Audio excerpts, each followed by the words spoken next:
Minimalis. Itulah kesan pertama yang saya dapetin sesaat setelah pegang unit Andromax itu. Karena termasuk seri E yang merupakan lini low-end-nya Andromax, desain yang ditawarin pun terbilang biasa-biasa aja. Namun bukan berarti kelihatan murahan loh. Desain yang ditawarin sangat ergonomis. Dan build quality Andromax itu sangat solid. Saat digenggam pakai satu tangan, nyaman banget dan gak licin karena back covernya yang berbahan plastik glove yang cukup kesat. Frame yang mengelilingi bodinya juga nampak stylish. Beda dengan saudaranya Andromax EC atau ES yang kelihatan kaku. Emang sih ketebalan bodinya masih lebih dari 1 cm. Tapi saya cukup betah memegangnya berlama-lama. Entah itu karena saya terbiasa pakai smartphone 5 inci tiap harinya, atau dimensi bodinya yang emang mungil banget. Ukuran layar dan resolusinya sama dengan Andromax Q atau QI, yaitu 4,5 inci WVGA atau 480x854 pixel. Nonton video di YouTube masih cukup oke lah di layar berjenis IPS LCD ini. Meski nggak bisa dapat tampilan SD yang tajam, karena kerapatan layarnya yang mentok di 218 ppi. Kinerja layar sentuhnya yang dukung 5 titik sentuhan ini cukup responsif. Buka-buka halaman menu sejauh ini nggak pernah ngadat. Meskipun murah, Andromax itu udah ditunjang fitur-fitur smart screen yang memungkinkan pengguna untuk membuka layar dengan mengetuknya sebanyak 2 kali aja, atau berbagi gestur untuk membuka aplikasi tertentu dari layar standby. Demi efisiensi harga, layar Andromax itu gak dilindungi oleh lapisan kaca khusus, kayak Gorilla Glass atau Dragon Trail seperti yang ada di Andromax R2. Cuma ada anti garis bawaan yang udah nempel di layarnya.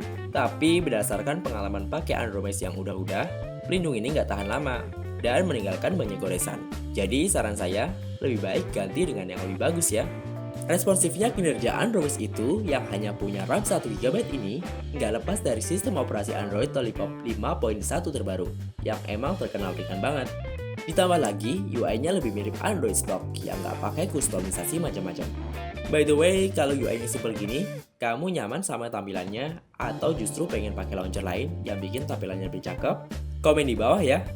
Hampir gak ada bloatware mubazir di daftar aplikasi Andromax itu. Hanya ada aplikasi bahan Google dan satu aplikasi layanan smartfriend. Sisa storage yang bisa dipakai sekitar 4GB dari total 8GB. Kalau kurang, masih ada slot microSD yang bisa nampung penyimpanan eksternal maksimal 32GB. Sayangnya HP ini gak dukung USB on the go. Tapi kalau lihat harganya di bawah 1 juta, wajar lah ya. Untuk menjalankan semua fungsinya, Andromax itu diotaki chipset 4 inti Qualcomm Snapdragon seri Wiro Sableng. Iya, angka seri chipsetnya sama dengan angka di kapaknya jagoan anak-anak 90-an itu, 212. Kok di CPU Z tulisannya 210? Kayaknya CPU Z belum update database chipset, karena 212 adalah varian terbarunya 210, yang clock speednya meningkat dari 1,1 GHz menjadi 1,3 GHz. Dibanding Snapdragon 410 yang dipakai pendahulunya, kestabilan jaringan 4G LTE di Snapdragon 212 ini lebih baik karena sudah terintegrasi dengan modem X5 LTE.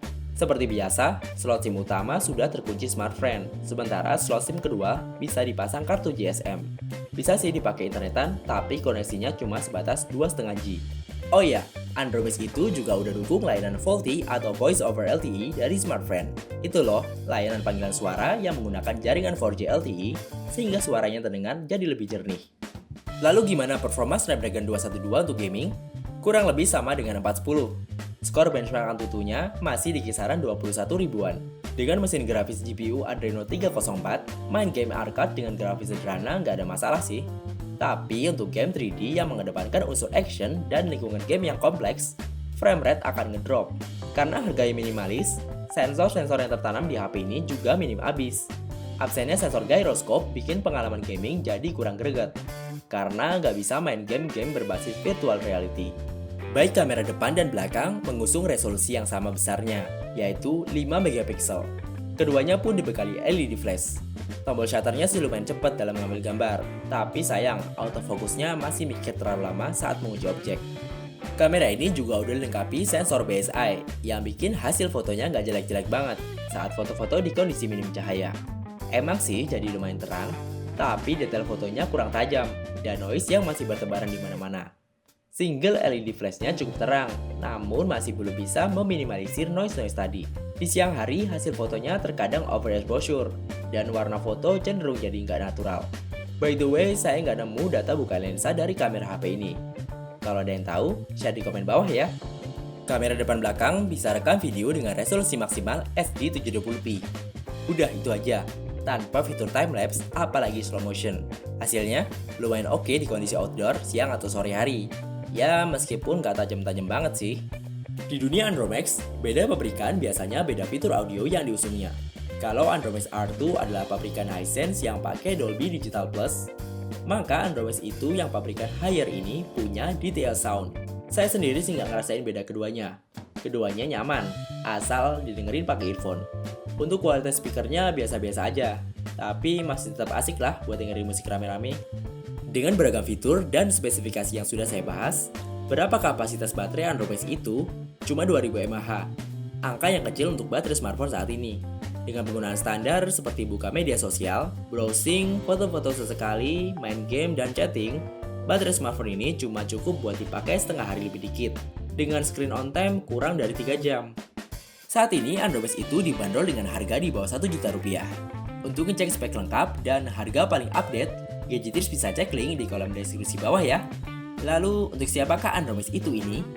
Yang jelas bukan untuk para gamers atau pemujaan tutu yang memandang baik buruknya smartphone hanya dari angka-angka dan spek di atas kertas. Smartphone ini lebih cocok untuk gadgetirs yang pengen HP 4G LTE murah meriah dengan dukungan VoLTE yang bikin komunikasi kamu dengan orang-orang tersayang makin lancar. Dan yang pasti, berasa ada di dekatnya terus. Oke, segitu aja dulu reviewnya. Semoga bisa berikan gambaran yang cukup jelas tentang Andromex itu. Thanks for watching dan mohon maaf kalau ada salah-salah kata ya.